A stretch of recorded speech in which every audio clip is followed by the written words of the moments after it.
Então, de fortalecer. Não é só defesa. Não é só... quer que eu regule? Pode ficar à vontade, filho. Isso. Então, entenda que a armadura, ele está dizendo que o conselho é que eu preciso me revestir dela, porque ela é um elemento que produz força, e não é só defesa, e não é só proteção. Isso é o que nós pensamos, mas a armadura de Deus, ela é feita de elementos, obviamente, que envolve a nossa postura, o nosso comportamento, a nossa fé, a nossa consciência, mas ela reflete exatamente no combate onde essa luta tem que ser travada. E utilizar-se desta armadura produz força. Por isso ele fala, no demais, irmãos meus, fortalecei-vos. Ele está dizendo que eu preciso me fortalecer no Senhor e na força do seu poder, porque todos os elementos da armadura têm um envolvimento direto com Cristo, então é nesta fonte que eu vou me fortalecer. A utilização da armadura não é só para autodefesa, não é para me proteger, ela também produz força. É isso que ele começa dizendo aqui no versículo 10. Aí no versículo 11 ele fala, revesti-vos de toda a armadura de Deus, para que possais estar firmes contra as astutas ciladas do diabo.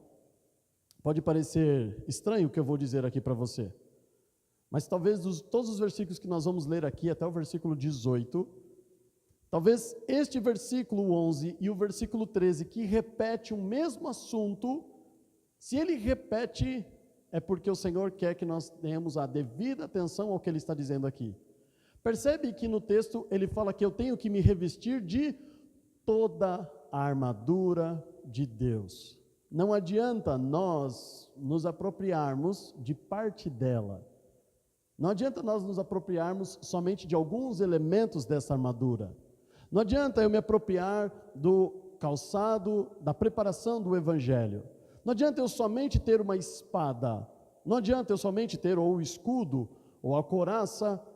Não, ele está dizendo que nós precisamos utilizar toda a armadura, não é parte dela.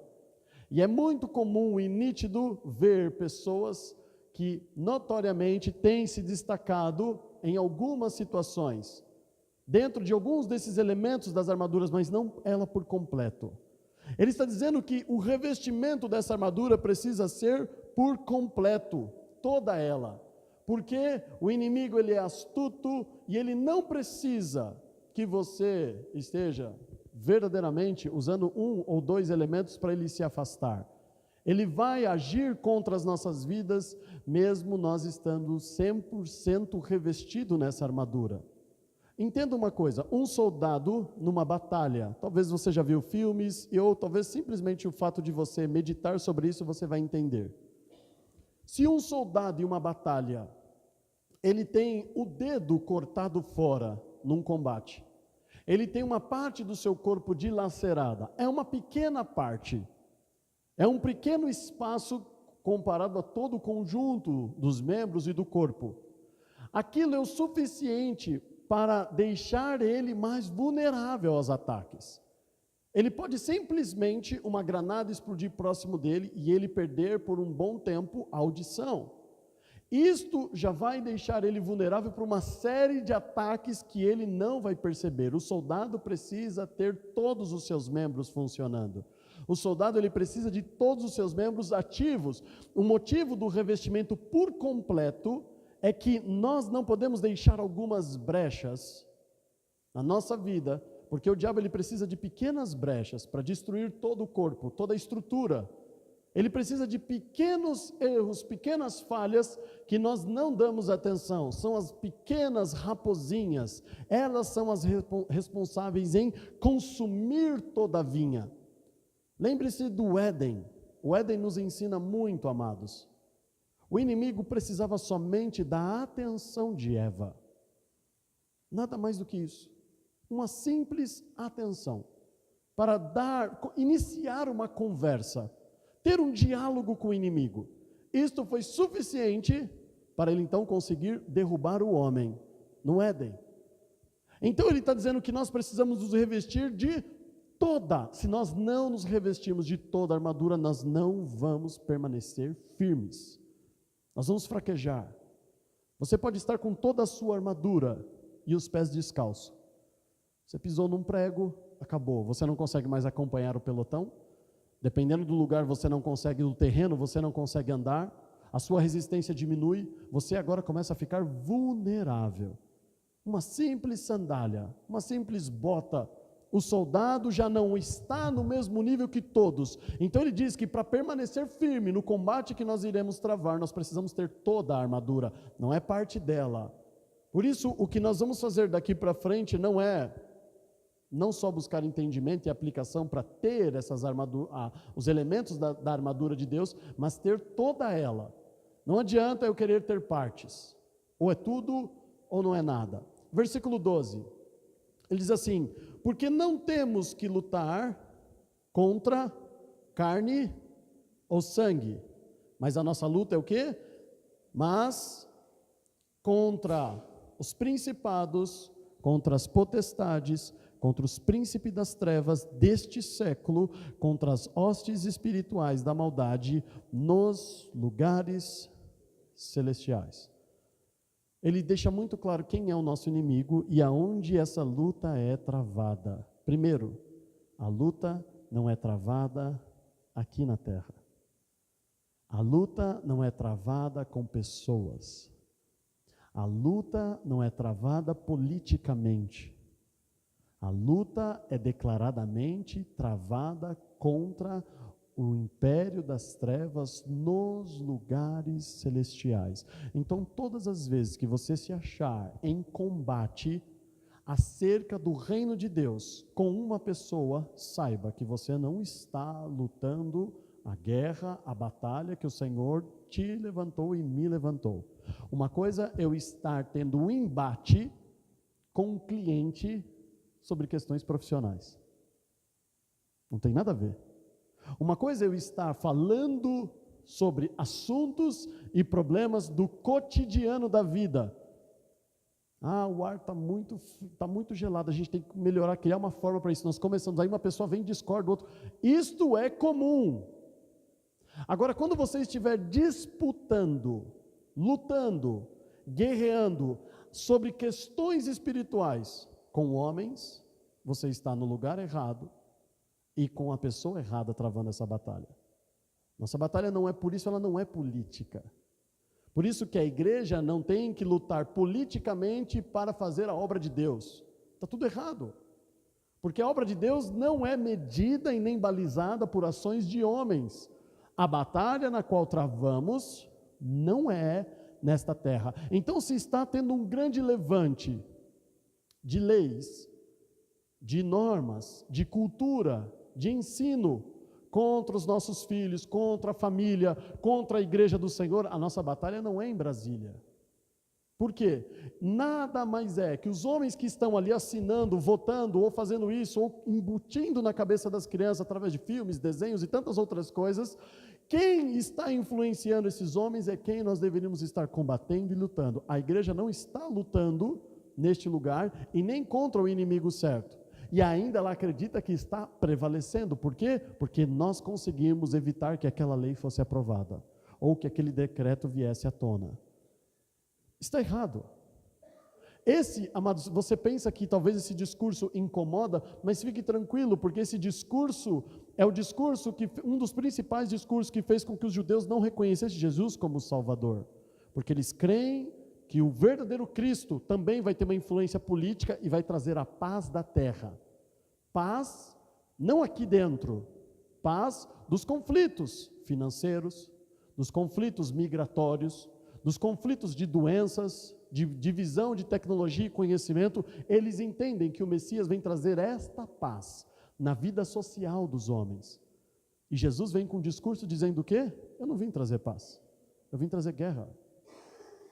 O menino, quando ele se converter, o pai dele vai colocar ele para fora. A mãe, ao se converter, vai agora ter um problema com o seu marido, que não quer saber de Cristo. Eu vim trazer guerra e espada. E ao mesmo tempo ele diz que eu tenho que oferecer o outro lado da face. Então entenda que esta guerra que ele está dizendo não é pessoal. porque eu tenho que oferecer o outro lado. Ele está falando que vai existir um conflito. Por quê? Não por causa do marido, não por causa do pai, não por causa do patrão. Vai existir um conflito porque aqueles que estão, o Deus desse século, que influencia, que segue o entendimento, vai usar estes homens para testar a sua fé e tantas outras coisas que nós vamos falar aqui. Mas entenda que a nossa batalha não é aqui na terra, nem contra os homens. Então entenda e deixa isso muito claro. Todas as vezes que você estiver conflitando com alguém, brigando, tendo discussões doutrinárias com homens, você está lutando com a pessoa errada e no lugar errado. Porque não é aqui a nossa batalha. Nós vamos iniciar um período que nós vamos falar bastante sobre oração. E o efeito e o poder da oração, ela é importante compreender porque é onde nós travamos boa parte dessa batalha. Então ele deixa claro que a nossa batalha não é contra os homens, não é contra a política, não é contra nenhum daqueles que nós achamos e acreditamos. Acontece no reino espiritual. Versículo 13. Ele vai repetir o que ele disse no versículo 11. Vamos ler o 11 rapidinho e a gente já pula para o 13.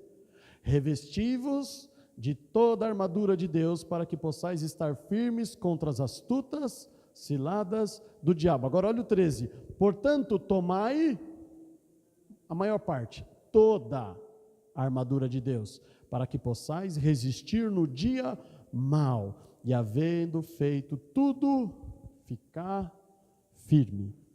Importante, ele repete, é toda a armadura, não é parte dela, é toda ela. Porque vai ter o dia mau, vai ter o dia de batalha, um dia a trombeta vai tocar e você vai ter que lutar contra o inimigo. Não ache que alistando-se para este exército, isto não vai acontecer, isto é um engano. Vão ter dias de grandes batalhas e conflitos. E talvez vão ser mais o número de dias em que nós vamos estar lutando do que o número de dias em que nós vamos estar repousando. Então ele fala mais uma vez a importância, antes de começar a falar o que é esta armadura, ele faz questão de repetir, é toda ela.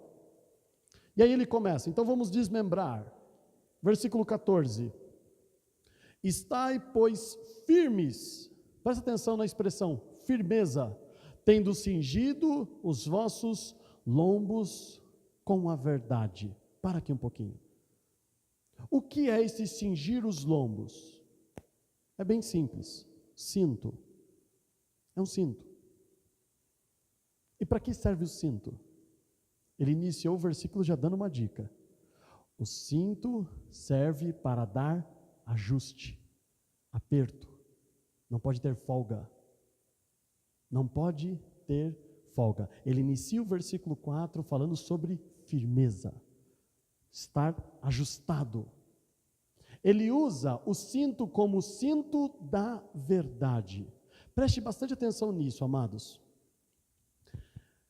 O cinto da verdade que ele diz aqui, no versículo 14, ele tem a principal função de não comprometer o movimento do soldado e nem deixar pontas, folgas justas para que no momento da batalha enrosque em algum lugar, pegue o motivo de você pôr o cinto, até mesmo na sua calça, quando você utiliza qualquer roupa, é para ele dar firmeza e ajuste, para a calça não ficar caindo, a camisa não ficar subindo, mas você ter firmeza na postura em que você tem. E ele usa a expressão verdade. E eu quero usar um texto aqui aos irmãos, muito claro, eu queria que os irmãos conheçam. Nós vamos voltar aqui, então guarda aí, mas vai lá até o Evangelho de João, capítulo 8, versículo 32. Quem sabe de cor não precisa. João 8, 32. Depois nós voltamos para cá.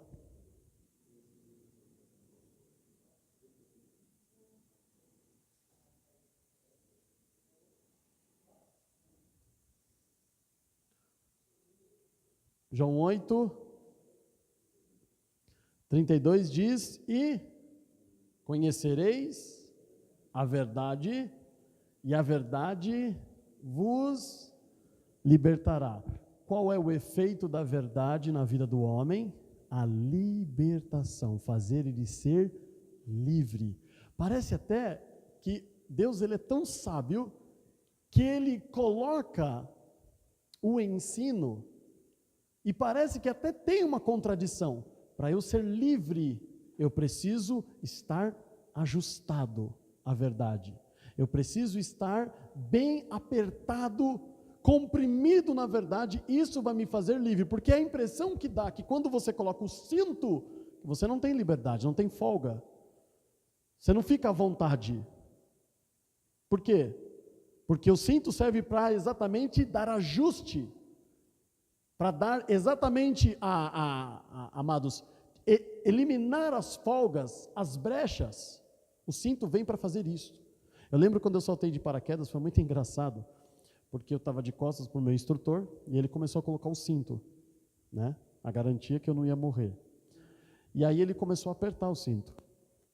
E ele falando comigo, Diogo, como é que está aí o cinto? Eu falei, não, tá bem, pode apertar mais? Pode. E ele ia apertando, umas catracas lá. E aí, como é que tá? Não, tá ficando mais justo, mas pode apertar mais. E aí ele vai apertando. E aí, Diogo, como é que tá? E ele falando comigo, me perguntando um monte de coisa. Eu falei assim, não, pode ir mais, tal. Aí chegou uma hora que começou a apertar, eu falei, agora tá bem apertado. Ele, tá bom. E continuou apertando. Aí eu falei, não, eu acho que já tá bom já. E ele continuou apertando. Aí eu bati nele assim, ele falou, agora tá bom. Porque enquanto você está falando, tem folga no seu estômago. E eu não posso deixar folga. O cinto serve exatamente para o quê? Deixar justo, não pode ter brecha. E o mais assustador é que quando você chega, o cinto está frouxo. Imagine se já sobe frouxo. Então, o cinto serve para o quê? Tirar as brechas. Como é que eu combato pequenas brechas, folgas, que vão, amados, o cinto ele serve para manter a postura do soldado. Evita as brechas, mantém a armadura bem alinhada, porque imagine você com um peitoral, e você não prende no cinto, daqui a pouco você está na batalha, o peitoral está virado de lado, a flecha vem e atinge o coração, porque não tem nenhuma proteção mais no coração. O cinto da verdade tem a função de deixar você ajustado, e por incrível que pareça, aquilo que te comprime, te aperta, é a segurança e a garantia da liberdade. É através do conhecimento da verdade que eu sou livre. E é aquilo que mantém eu dentro, amados, ficar dentro dos limites da verdade. E a verdade é algo que tem sido colocado de lado por muitos cristãos. Contar uma mentirinha de vez em quando não tem problema. Salomão nos ensina que aquele que conta uma mentira e fala que foi brincadeira, ele é louco. Louco. E a gente não percebe que, mas é uma pequena folga. Essa pequena folga pode custar a sua vida. Então, para mim revestir dessa armadura, a primeira coisa que ele fala, nós precisamos nos revestir com o cinto da verdade. O cinto ele serve para tirar as brechas, ajustar, deixar firme. A armadura precisa estar cada elemento no seu devido lugar, porque se você não apertar com o passar do tempo, com os movimentos, na luta, as coisas vão sair do lugar e você vai ficar desprotegido. A verdade é o que me mantém ajustado. O compromisso que o Senhor tem com a verdade, amados, é inegociável. E falar a verdade é algo que nós não temos que negociar. E aqui, já de primeira, amados, olha, muitos cristãos já são colocados de lado. Porque mentir de vez em quando não vejo problema algum. Porque de vez em quando esconder uma coisinha ou outra não tem problema algum.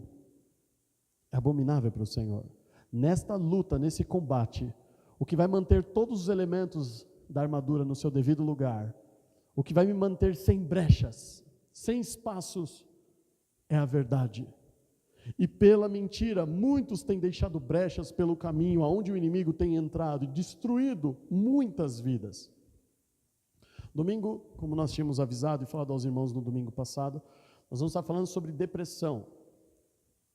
E um dos elementos aonde o inimigo tem prevalecido é exatamente nessas brechas. É nessas brechas. Nessas coisas que a gente não dá importância. E na armadura de Deus, a verdade, ela é o elemento que me mantém sem as brechas.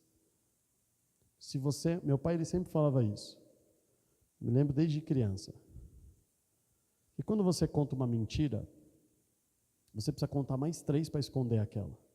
E depois você precisa contar mais 3 para esconder cada uma das 3. E assim vai. Chega uma hora que você perde o controle. E quando você conta uma mentira, você fica desprotegido. Você não sabe. Eu contei uma mentira para o Giovanni. Agora eu estou vendo o Giovanni conversando com o Rômulo. E o Rômulo sabe da verdade. E aquilo começa a... será que eu vou lá? Será que eu falo? Aí acabaram de conversar. E agora? Será que o Giovanni sabe? O Giovanni também, que não cumpre com a verdade, não vem e fala assim, Diogo, por que você mentiu para mim? Ele finge que nada aconteceu. E aí eu fico assim, acho que o Rômulo não contou para ele. Aí o Giovanni também começa a agir de uma forma enganosa, mentirosa. Ele finge que não está sabendo de nada, que o que eu falei é verdade e ele acreditou. E a mentira vai se espalhando dentro das nossas relações. E assim vai. A mentira é exatamente o quê? A escravidão. Porque quando você mente, você tem que se desdobrar para esconder, para não fazer com que ninguém saiba, vamos combinar certinho, para não dar erro. Você é escravo daquilo. Por isso que ele diz que a verdade liberta. Estou preocupado. Eu não menti. Quando você anda na verdade, você não está preocupado. Você não tem preocupações. Você não teme. Lembra do ditado, quem não deve não teme? Não mentiu. Não tem o que esconder. Não escondo nada. Cinto da verdade. No mesmo versículo ele fala o quê? E vestida a couraça da justiça. E aqui eu quero fazer menção, versículo 14 ainda. Quando ele fala de couraça da justiça, na armadura, a couraça, ela tem a principal função de proteger os membros vitais, os órgãos vitais e principalmente o coração. É aquela armadura que vem aqui dentro do peitoral, no tronco, exatamente para proteger o coração. E ele chama este elemento da armadura como justiça. A couraça da justiça. Numa oportunidade, já faz bastante tempo que nós falamos sobre isso, mas quero relembrar os irmãos. Entenda que o amor de Deus, amados, nós não conseguimos medir. O amor de Deus para com os homens é uma coisa indescritível. É difícil de nós, sendo homens carnais, compreender o que é o amor. Porque o amor de Deus, escrito lá em Coríntios 13, é difícil. E quando a gente lê, a gente tem plena convicção, Senhor, se isso aqui é amor, então acho que eu não amo ninguém. Porque as pessoas que eu tenho maior apreço na minha vida, eu já falhei. Porque o amor de Deus, ele é incondicional. Só que existe uma coisa que cobre, que está à frente, que envolve, e antes do amor de Deus vem, é a sua justiça.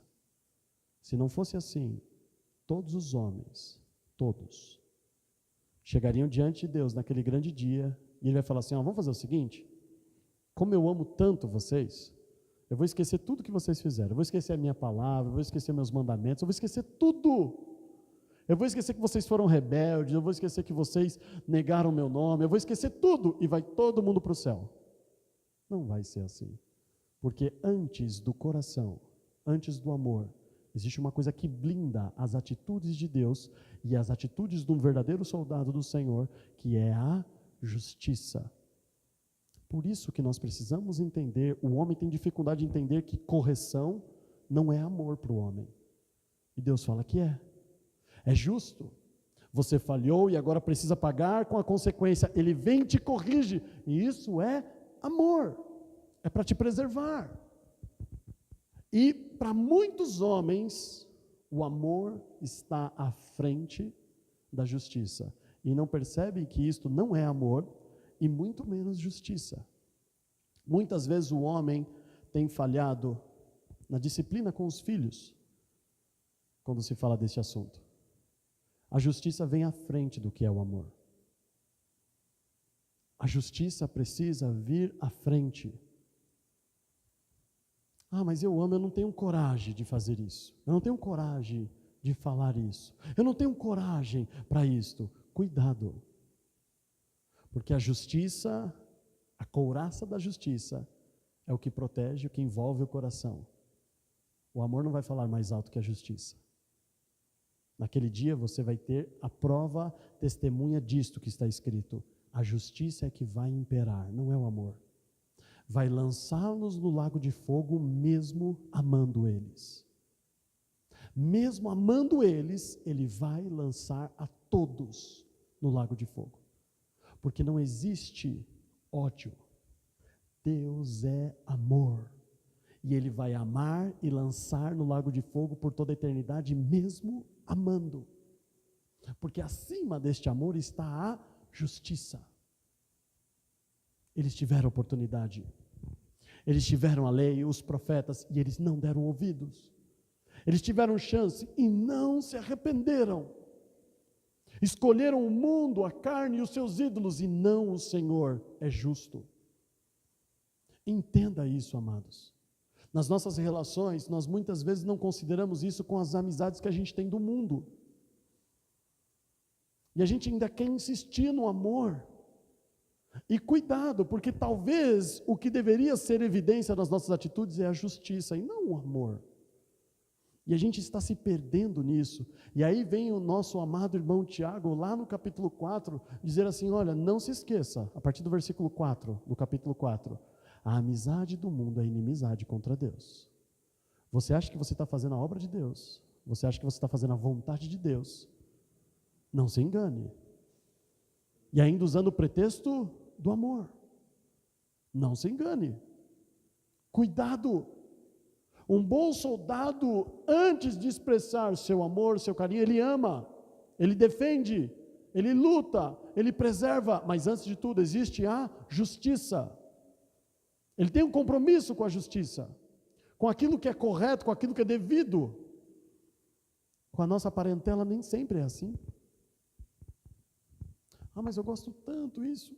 Eu gosto, amados, é muito interessante, semana passada eu estava falando sobre isso. Às vezes, nós estamos dedicando tanto tempo, tanto esforço, tanta energia, todos os nossos recursos, tudo que a gente tem, a gente está investindo em pessoas, amizades, parentes, que nós amamos demais e o nosso sonho é ver eles aos pés do Senhor. E a gente está colocando todo o tempo para isso. E do nosso lado, tem pessoas com sede da palavra, querendo ouvir, querendo se alimentar do que você tem, e você não está nem sequer percebendo que essa pessoa quer isso, e você está jogando todas as pérolas aos cães e aos porcos, pessoas que não querem. Isso não é justiça. O que está imperando aí é o teu sentimento de gratidão, de amor, mas não é justo. O que Jesus fala para aquela mulher? Espera aí, eu estou falando da palavra para eles. O pão é para os filhos, não para os cachorrinhos. É justo. Ele veio com um propósito, ele veio para falar para os judeus, ele não foi para falar para os gentios. Porque o propósito era ir aos judeus, os judeus iriam rejeitar, então o evangelho chegaria até nós. Jesus não inverte, ele não vai para os gentios, ele vai para os judeus. Fala, então agora não é o seu tempo, espere, não é o momento. Primeiro eu tenho que falar a palavra para os filhos, para a descendência de Abraão, foi isso que a Bíblia disse. E ela, num ato de grande humildade, Senhor, mas até os cachorrinhos comem das migalhas que caem da mesa do seu Senhor, aí o Senhor tem que parar. Ele para tudo e fala assim, gente, está vendo isso aqui? Isso aqui eu não encontrei ainda aqui no meio de vocês.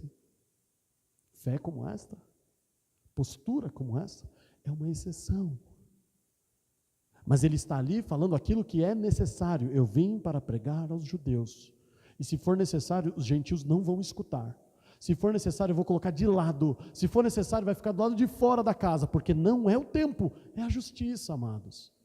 E aí com a parentela, com as amizades, com os filhos, com as nossas relações, nós nos afrouxamos. Com o pretexto de que isso é amor, cuidado. Mesmo o Senhor nos amando, Ele é justo. Paulo vem nos ensinar em Romanos que nós temos que considerar a bondade de Deus, mas também a sua severidade. Ele é severo. Ele é justo. E ele diz que aquilo que protege o coração do homem é a justiça. Então cuidado, começa a medir as suas atitudes para saber se o que você está fazendo está fundamentado, pavimentado sobre a justiça Ou sobre emoções? Ou sobre emoções? Sobre empolgação? Versículo 15. Diz aqui: e calçados os pés na preparação do evangelho da paz. Tem muita coisa nesse versículo. Eu calço os meus pés, a gente já chama de sandálias, pode ser sandália, bota, né? Alguns já falam sandálias, não tem problema. Apesar de não estar escrito, está dando a entender que você está calçando algo nos seus pés. Da preparação do evangelho. É a preparação, é a introdução. Não é discipulado, não é fundamento. Lembre-se e entenda que a evangelização, falávamos sobre isso, sobre a questão dos ministérios. A evangelização é o semear, não é o regar, não é aquele que aduba, não é aquele que fica ali acompanhando, não, é o semear. É o que Paulo e Barnabé não fez em Antioquia. Em Antioquia passou evangelistas e falaram do amor de Cristo. As pessoas se entregaram, foram batizadas ali, se arrependeram, entregaram a sua vida para o Senhor. Mas isso é só uma preparação. E aí Barnabé fica sabendo, falando, não, eu vou lá, passa no caminho, pega Paulo, ainda chamado Saulo, e vão para lá. E lá eles ficam 1 ano, fazendo o quê? Não introdução. Lá eles vão firmando as vidas sobre a rocha.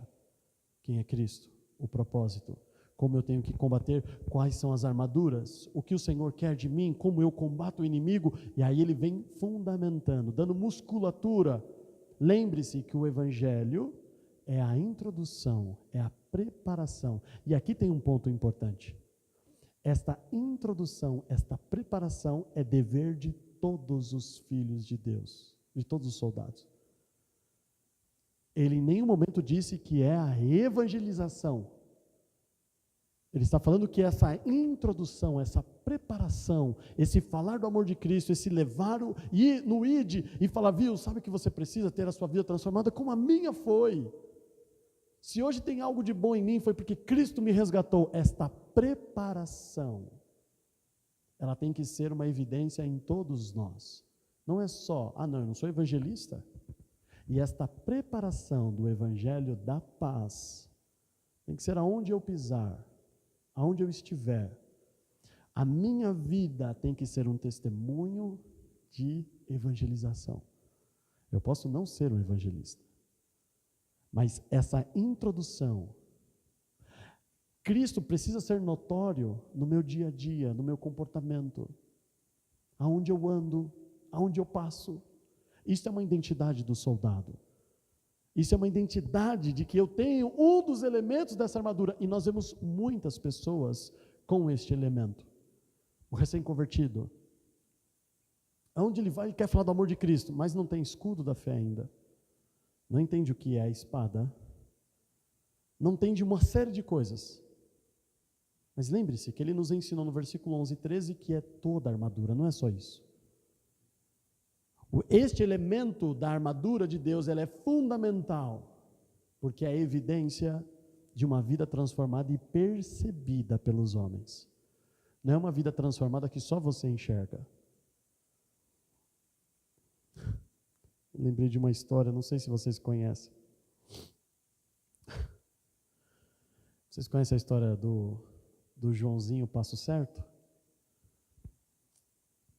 O menino estava no exército. E chegou o dia da formatura deles. E vai a mãe de todo mundo ver a formatura.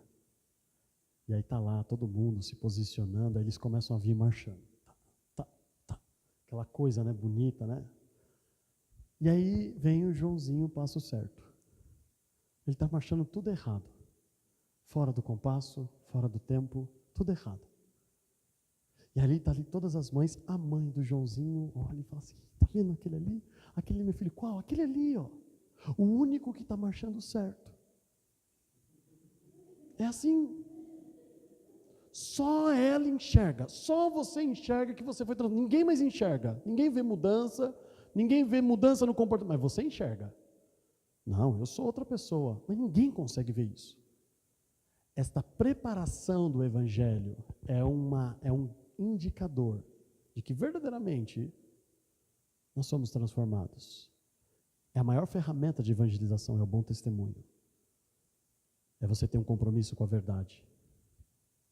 É você ser justo e não viver por emoções. Vai ter momentos que o amor de Deus ele aflora de tal forma, mas ainda dentro da sua justiça, dentro da sua graça, na sua misericórdia. Não é que você tem que ser frio, não. Isso tudo vai, amados, verdadeiramente transmitir a mensagem de evangelização. Mas lembre-se, calma, é só a preparação. Isso aqui é introdução, não é fundamento. Fundamenta mais à frente. Isso todos devem ter e tomar este elemento desta armadura. Todos, sem exceção. Amém? 16. Vamos avançar um pouquinho. Tomando sobretudo o escudo da fé, com o qual podereis apagar todos, não é a maior parte, todos os dardos inflamados do maligno. Isso é maravilhoso, amados. Todo levante do diabo se vence com a fé. Toda investida do maligno se vence com a fé. Não é com nenhuma outra ferramenta. Não, Diogo, peraí. Eu li, na semana passada nós falamos. Como é que Cristo venceu o diabo? Com a palavra. Não, ele não venceu com a palavra. Ele venceu com a sua fé. Não foi com a palavra. Como é que você resiste ao diabo? O diabo veio com a palavra. Então, se fosse pela palavra, ele teria sido enganado. Não está escrito? Está. Está. A fé, esse escudo que impede que os dardos inflamados me atinjam. Quando o inimigo vem e demonstra uma situação. Eva, será que foi isso mesmo que Deus disse? Ele está falando da palavra de Deus para Eva. Deus sabe que o dia que você comer, certamente você vai ser como ele. Você vai conhecer o bem e o mal. Hoje você só conhece o bem. Mas você pode se parecer com ele nisso. E ela está mentindo? Não. Porque o que a palavra de Deus declara? Que Deus vem e fala, agora o homem é como nós. É a verdade. Como é que você prevalece? Olha, pode parecer confuso para mim. Eu não estou entendendo a situação que eu estou vivendo agora. Parece que Deus me abandonou. Parece que está tudo errado. Mas eu creio que Ele, no tempo certo, vai me resgatar dessa situação. É com fé. O inimigo vem e fala, seus irmãos te venderam como escravo? Você tem certeza que Deus ainda se importa com você? Ou você acha que Ele não escutou isso? Está aí, você é fiel a Deus? E sendo justo, correto com Potifar, o que aconteceu? Qual é o fruto da sua justiça e da sua fidelidade? Prisão? Você acha que ele combate essas coisas como? Com a palavra? Com a fé na palavra. Olha, eu saí nu do ventre da minha mãe. Eu não vou levar nada dessa terra. Pouco me importa se a doença está corroendo tudo que eu tenho, lá no capítulo 19 de Jó ele fala. Mesmo que o meu corpo venha a se desfalecer, eu não me importo. Porque haverá um dia que eu estarei face a face com Ele. Porque o meu Redentor vive. É com fé que você prevalece sobre o diabo. Fé em quê? Em Deus, na sua palavra. É com fé. Porque o inimigo vai se levantar com a própria palavra de Deus, como fez com Cristo. Vai se levantar com a própria palavra, como fez com Eva. Ele não vai vir com mentiras. Ele vai vir de uma forma que vai fazer você balançar. Mas é verdade, está escrito isso também. Mas e agora? E tudo que Deus falou não vale mais nada. Aquilo que o pastor Osiel estava falando domingo. Acho que talvez o nosso problema, o nosso inimigo é o sono. Porque a gente dorme, acorda na segunda-feira e já esqueceu tudo. Tudo que Deus falou, a gente já esqueceu. Eu acho que o segredo vai ser não dormir. Ficar acordado sempre. Para na segunda-feira falar, não, o Senhor está aqui, a palavra está aqui, eu confio. Como é que nós vencemos as investidas, as setas, as flechas, os dardos inflamados que vêm contra nós? Com a fé. É assim que eu venço ele na minha mente. É assim que os seus conselhos, o que ele semeia na minha vida não tem efeito. Porque o dardo vem, bate no escudo, chama, poderoso, ele bate e cai. Ele não fica. Você não fica aqui remoendo, pensando, poxa, é verdade, né? É mesmo, né? Será que não era uma oportunidade de eu continuar na casa de Potifar? Será que Deus queria mesmo que eu viesse para a prisão? Ele me ama. Prisão? Tem alguma coisa errada? Não, ele permanece firme.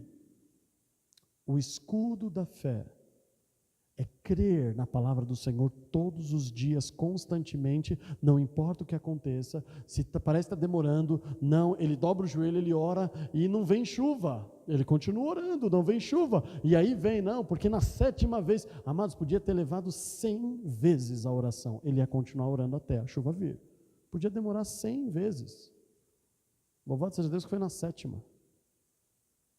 Elias podia estar ali 10 anos orando, ele não ia parar de orar até a chuva vir. É fé. O diabo talvez falou na segunda, terceira, Elias, eu acho que você fez uma grande burrada, hein? Que agora me parece que a chuva não vai vir mais. E é culpa sua, tá? Foi você que inventou essa história aí. Nada atinge quando nós temos fé. Não foi isso que o Senhor disse? Foi. E daí? Daniel, você vai ser lançado na cova dos leões. E daí? Misael, você vai ser lançado junto com seus amigos na fornalha. E daí? Morrer eu vou mesmo um dia. Se a gente antecipar, é lucro. Significa que eu vou estar com o Senhor a partir de hoje? Melhor ainda. Minha fé não permite que medo, que provações, que dados inflamados, que notícias ruins que ele lance contra mim me abala.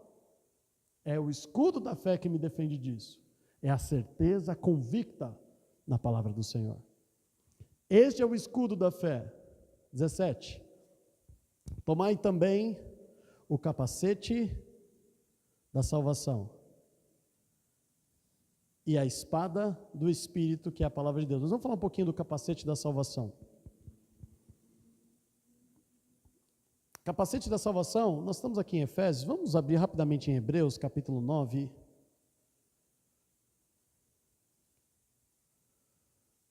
Hebreus 9. E nós encerramos aqui, depois nós retomamos na semana que vem. Hebreus capítulo 9, versículo 13, 14 e 15.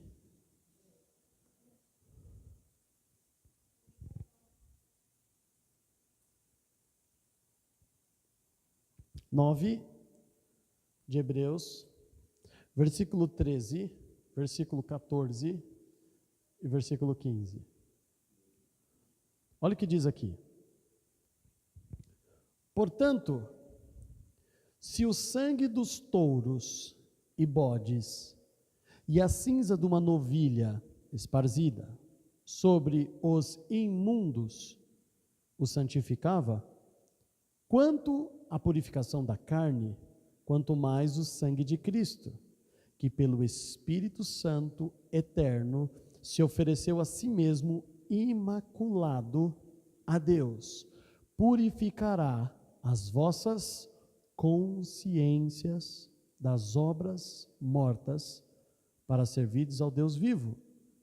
E é por isso, e é mediador do Novo Testamento, para que, intervindo a morte, para a remissão das transgressões que havia debaixo do primeiro testamento, os chamados receberam a promessa da herança eterna. Deixa eu explicar. O que o escritor de Hebreus, que não é Paulo, está dizendo aqui? Ele está falando assim, preste atenção.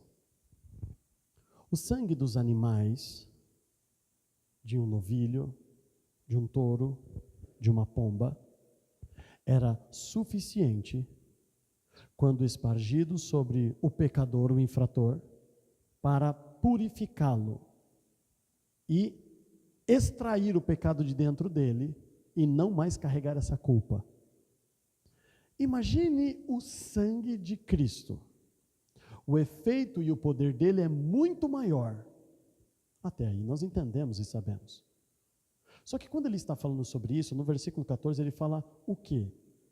Que quando o sangue de Cristo alcança, toca, purifica e limpa o homem, ele não somente limpa o pecado do homem, mas ele também faz uma purificação na sua mente. Ele fala, ele deixa uma consciência pura quanto a tudo que você fez no passado. Quanto a tudo que você aprontou, as obras mortas que eles chamam. Lá na frente, a Bíblia vai chamar de pecados antigos. O que o sangue de Cristo faz? Ele deleta tudo. E é por isso que você não sente culpa. É por isso que você dorme tranquilamente. É por isso que talvez o que te incomoda é o que você voltou a fazer depois desse dia que você se encontrou com o Senhor. Mas para trás, você não tem culpa alguma. Se realmente o sangue de Cristo foi derramado sobre você. Nós vamos parar aqui, está incompleto. Porque na semana que vem nós vamos retomar, vamos fazer uma introdução do que falamos, e nós vamos retomar deste ponto. Está falando sobre o capacete da salvação, sobre o elemento que protege a mente do homem. A mente é a central de comando. A saúde do homem está na sua mente. Não é no seu coração, no seu pulmão, é na sua mente. A batalha travada na sua mente. Eu vou dar 2 exemplos para os irmãos. Um vocês já conhecem, que é o que Salomão nos ensina em Provérbios. Que quando você chega diante de uma aflição, de um problema, e você está fraco aqui, aí você é frouxo. Você está fraquejando. Como é que é a sua força? Pequena. Agora é muito interessante porque, principalmente no tempo que nós estamos vivendo, existe muito vitimismo dentro da igreja e fora da igreja. Muito vitimismo, muito coitadinho, muito mimo. E lembre-se de uma coisa, o nosso Deus não se relaciona com gente assim. Domingo nós vamos falar um pouco sobre isso. O que ele fala para o profeta Jeremias? O profeta Jeremias talvez estava que nem aquela criança, aquele filho no mercado, que se joga no chão, rebelde, chateado. Ele está deitado, Deus está falando com ele. Deus olha para Jeremias e fala assim, viu, eu não falo com gente assim. Levanta, olho no olho. Gente caída, eu não falo. Gente que se acovarda, eu não falo. Gente que tem medo, eu não tenho compromisso. Gideão, covarde e medroso, manda embora. Eu não tenho nada com eles. Eu não preciso deles. Ele chega para Jeremias e fala assim, põe-te em pé. Para mim falar com você, você se põe de pé. Porque eu não falo com gente que é vitimista. Cheio de mimimi. E tudo isso está sendo inserido aqui. Ah, porque eu sou isso, porque eu sou um pobre coitado, porque eu sou isso e aquilo, e o Senhor não se relaciona com pessoas assim. A saúde mental é fundamental na vida cristã, é fundamental neste soldado, nessa armadura. Quando ele fala do capacete da salvação, nós só começamos a falar hoje, é o que ele está dizendo aqui. Ele veio e purificou a minha consciência, eu não tenho culpa, não tem mais o que você diz, não tem desculpa, não tem pretexto, não tem mais nada, acabou, é ponto final, não tem o que você falar daqui para frente. Se você ainda arrumar motivos, lembre-se, você não está utilizando um dos elementos dessa armadura, que ele diz que tem que ser toda ela. Toda ela. Deus não tem compromisso com vitimista, com filhinho mimado. Você não vai encontrar isso na Bíblia. Põe-te em pé para falar comigo. É olho no olho. Existem os princípios? Sim. O lugar onde você está pisando é santo, tira as sandálias. O que eu faço?